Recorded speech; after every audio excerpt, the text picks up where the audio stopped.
اسلام کی تبلیغ کو اب عام کیجئے، اسلام کی تبلیغ کو اب عام کیجئے، یہ ہے راہ مستقیم اب اسے آباد کیجئے، دونوں جہاں کے فیض کا یہ کام کیجئے، تبلیغ دین کو مسلمانوں اب عام کیجئے، ہوگی روز محشر میں ہر ایک سے باز پرس، اس کی جواب دہی کے لیے یہ کام کیجئے، تعلیم اس طرح کی ہو اب ہر مکان میں، تعلیم اب اس طرح کی ہو ہر مکان میں، چرچا فضائلوں کا صبح و شام کیجئے، چرچا فضائلوں کا صبح و شام کیجئے، تبلیغ دین کے قافلے ملکوں سے چل پڑے، تبلیغ دین کے قافلے ملکوں سے چل پڑے،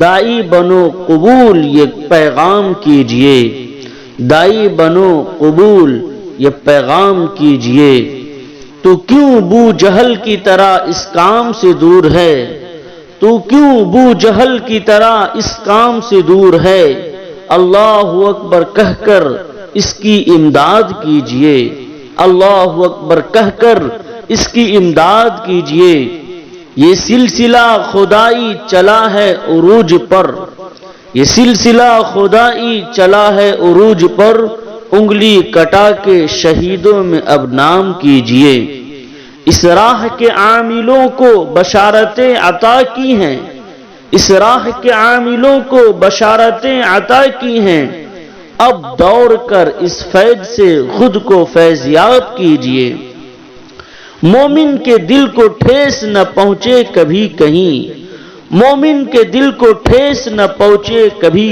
کہیں، بندوں کا اب دوست و اکرام کیجئے، بندوں کا اب دوست و اکرام کیجئے، دعوت کا یہ طریقہ حبیب خدا کا ہے، دعوت کا یہ طریقہ حبیب خدا کا ہے، ابو لہب کی طرح اسے نہ بدنام کیجئے، ابو لہب کی طرح اسے نہ بدنام کیجئے، چلی ہے احمد کی ریل تبلیغ کی شکل میں، چلی ہے احمد کی ریل تبلیغ کی شکل میں، خود کو اس میں سوار کر کے منزل کو طے کیجئے، ہٹ کر بنا نہ پاؤ گے تاریخ تم نئی، ہٹ کر بنا نہ پاؤ گے تاریخ تم نئی، اعمال سب مطابق اسلام کیجئے، اعمال سب مطابق اسلام کیجئے، اس بانی تبلیغ کی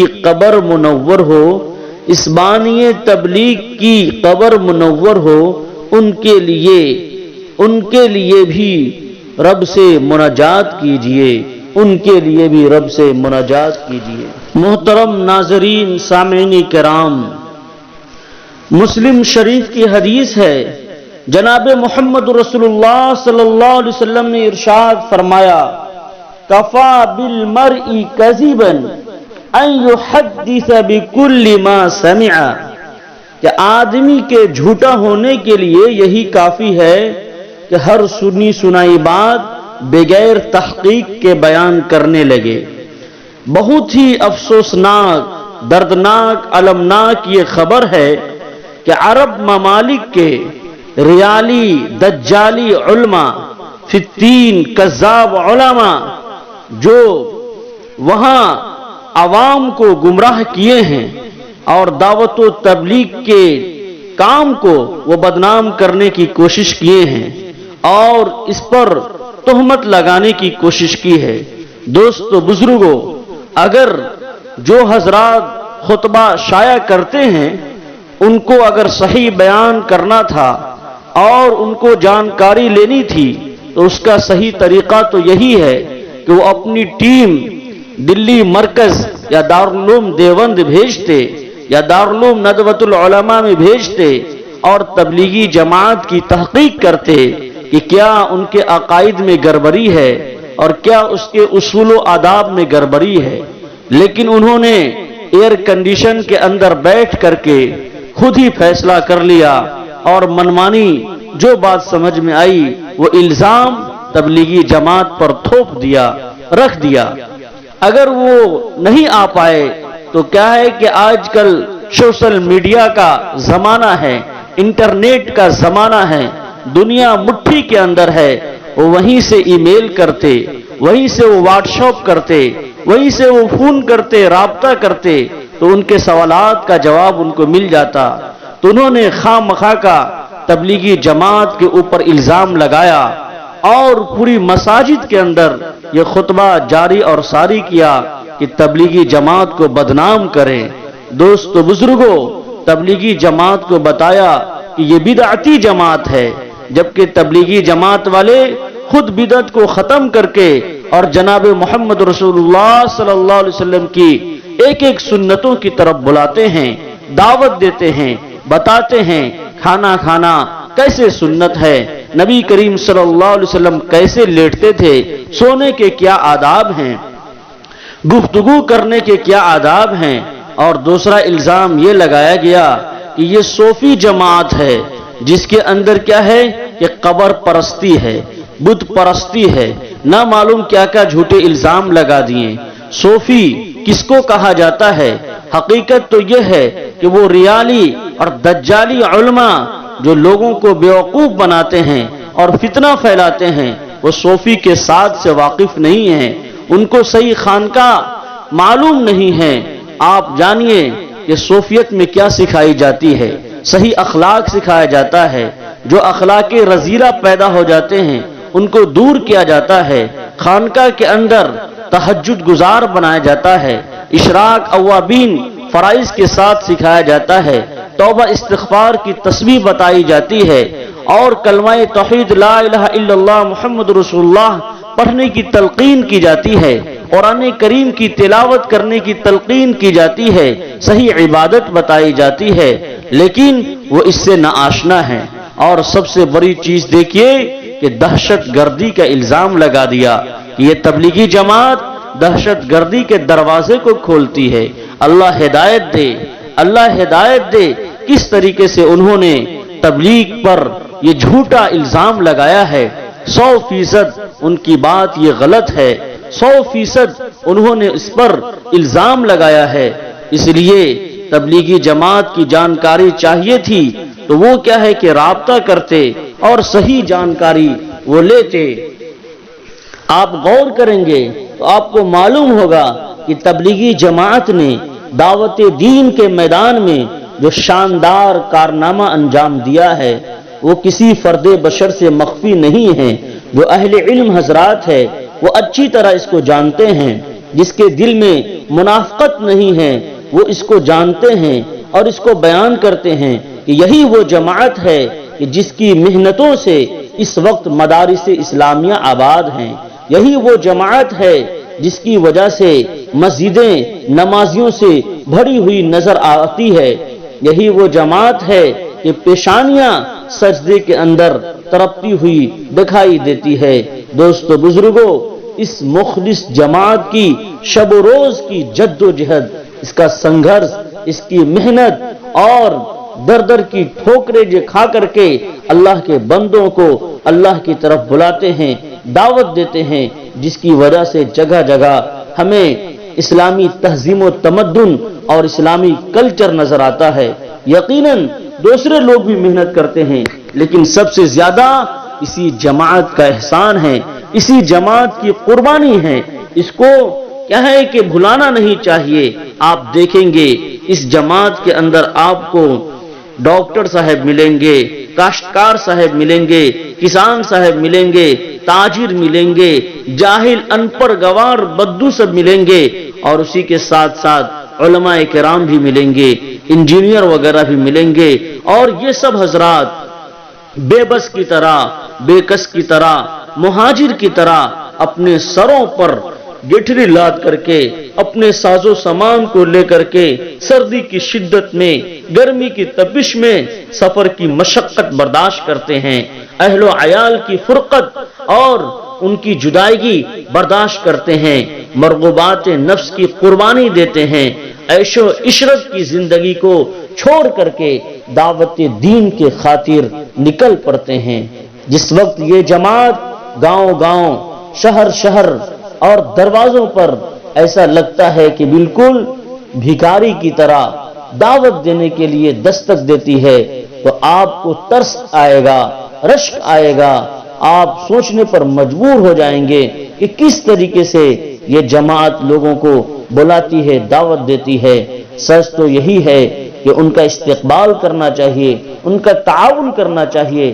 اگر ہم تعاون نہیں کرتے ہیں تو مخالفت بھی نہیں کرنی چاہیے۔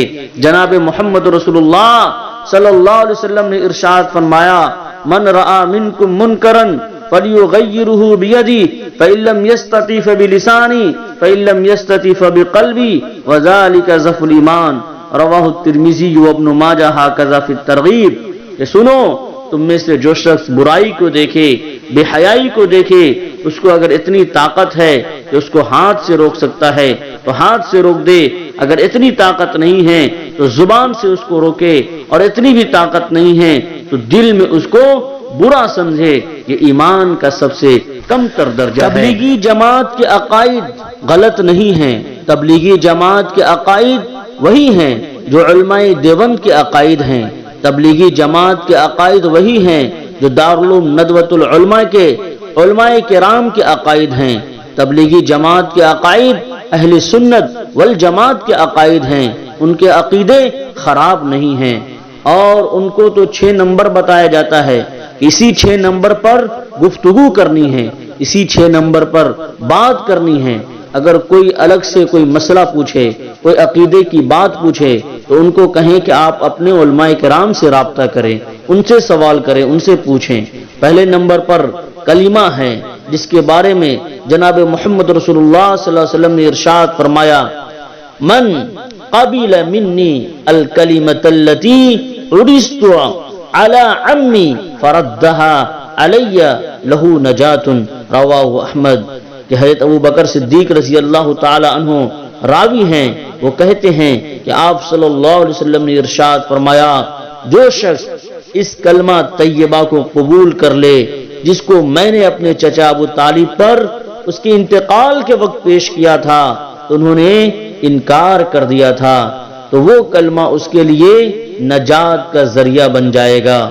دوستو بزرگوں، اور دوسری حدیث دیکھیں، اللہ کے رسول صلی اللہ علیہ وسلم نے ارشاد فرمایا، من کان آخر کلامہ لا الہ الا اللہ دخل الجنہ۔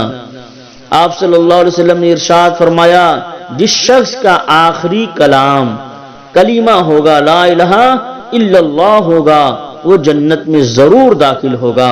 اور دوسری چیز سکھائی جاتی ہے نماز، ان الصلاۃ کانت علی المؤمنین کتابا موقوتا، کہ بے شک نماز مسلمانوں پر فرض ہے اپنے مقررہ وقتوں پر۔ دوستو بزرگوں، پڑھ نماز پنجگانا، نہ کر کوئی بہانہ، اسی میں ہے تیری جنت ورنہ دوزخ ہے تیرا ٹھکانہ۔ تو نماز کی طرف بلاتے ہیں، نماز کی طرف دعوت دیتے ہیں۔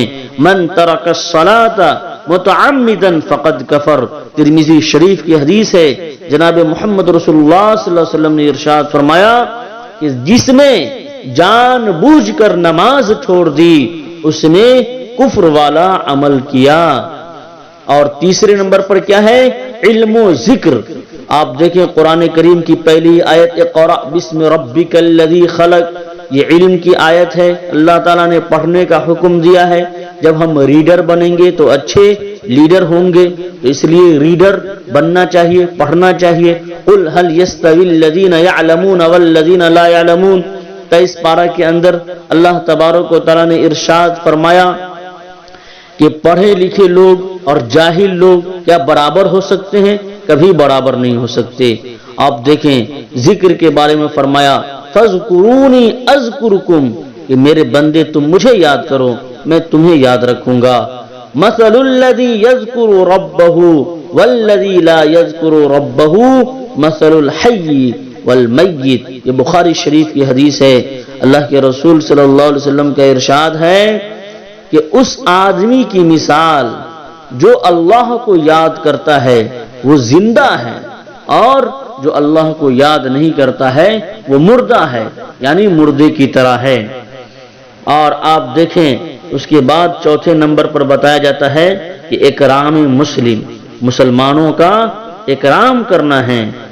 من لم یرحم صغیرنا ولم یؤقر کبیرنا ولم یبجل عالمنا فلیس منا، رواہ ابو داؤد.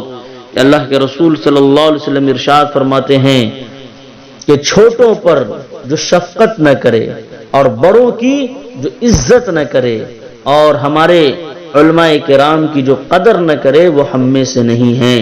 ادب سے ہی انسان ہے، ادب جو نہ سیکھے وہ حیوان ہے. بیٹھاتے نہیں بے ادب کو قریب، یہ سچ بات ہے بے ادب بے نصیب. جہاں میں ہو نہ پیارا کیوں کر ادب، کہ ہے آدمیت کا زیور ادب. تو تبلیغی جماعت والے جتنا ادب و احترام علماء کرام کا کرتے ہیں، مسلمانوں کا کرتے ہیں، بچوں کا کرتے ہیں، اتنا شاید ہی آپ کو کہیں اعزاز اور اکرام اور عزت آپ کو دیکھنے کو ملے گی. 5ویں نمبر پر ہے اخلاص.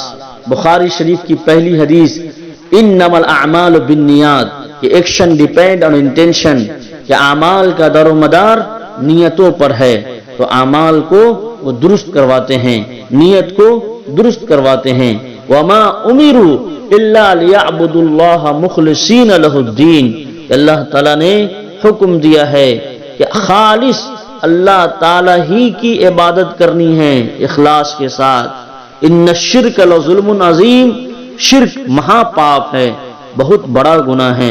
اس لیے کیا ہے کہ شرک کے بدبو سے دور رہنا ہے، اپنے آپ کو بچانا ہے. اور 6 نمبر پر ہے تفریغ وقت، یعنی اپنا وقت نکال کر کے کاروبار کو بند کر کے کہاں جانا ہے؟ اللہ کے راستے میں جانا ہے اور علم سیکھنا ہے.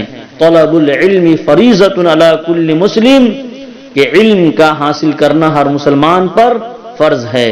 تو وہاں جا کر کے سیکھنا ہے کہ دین کیا ہے، اسلام کیا ہے، قرآن کیا ہے، نماز کیسے پڑھنی ہے، وضو کیسے کرنا ہے. جو موٹے موٹے مسائل ہوتے ہیں وہ سیکھنا ہے. اور قرآن کریم کا حلقہ لگتا ہے کہ کیا پڑھنا ہے، کس طریقے سے پڑھنا ہے. بہت سے لوگ جو کیا ہے کہ ایئر کنڈیشن کے اندر رہ کر کے اور مبعوث کے نام پر لاکھوں روپیہ وہ عرب کا کھاتے ہیں. ان کے خاندان میں کتنے ایسے لوگ ہیں جن کو کلمہ یاد نہیں ہے، نماز یاد نہیں ہے. وہ ان کے پاس جا کر کے کلمہ نماز بتائیں گے نہیں، سکھائیں گے نہیں، وہ صرف فتنہ پھیلائیں گے. کیسے لوگ ہیں جو دین سے دور ہیں، لیکن بیچارے یہ تبلیغی بھائی ان کی فکر کرتے ہیں، محنت کرتے ہیں، ان کو کھینچ کر کے پیار سے محبت سے لاتے ہیں اور صحیح راستے کی طرف ان کی کیا ہے کہ مدد کرتے ہیں. اور الحمدللہ آپ کو دیکھنے کو ملے گا کہ پھر وہ 4 مہینہ چلا یہ وقت جب اپنا وقت لگا کر کے اللہ کے راستے سے آتے ہیں تو چہرے پہ سنت آپ کو نظر آئے گی. اور کیا ہے کہ کھانے پینے کا طریقہ آپ کو سنت کے مطابق نظر آئے گا. دوستو بزرگوں، اس لیے اگر ہم تعاون نہیں کرتے ہیں، تبلیغی جماعت میں جاتے نہیں ہیں، تبلیغی جماعت کا ساتھ نہیں دیتے ہیں، تو اللہ کے واسطے مخالفت بھی نہ کریں. جلتے گھر کو دیکھنے والوں پھوس کا چھپر آپ کا ہے. جلتے گھر کو دیکھنے والوں پھوس کا چھپر آپ کا ہے. آگ کے پیچھے تیز ہوا ہے، آگے مقدر آپ کا ہے. جلتے گھر کو دیکھنے والوں پھوس کا چھپر آپ کا ہے، آگ کے پیچھے تیز ہوا ہے، آگے مقدر آپ کا ہے. اس کے بغل میں میں تھا، میرا نمبر اب آیا، میرے بغل میں آپ کا گھر ہے، اگلا نمبر آپ کا ہے.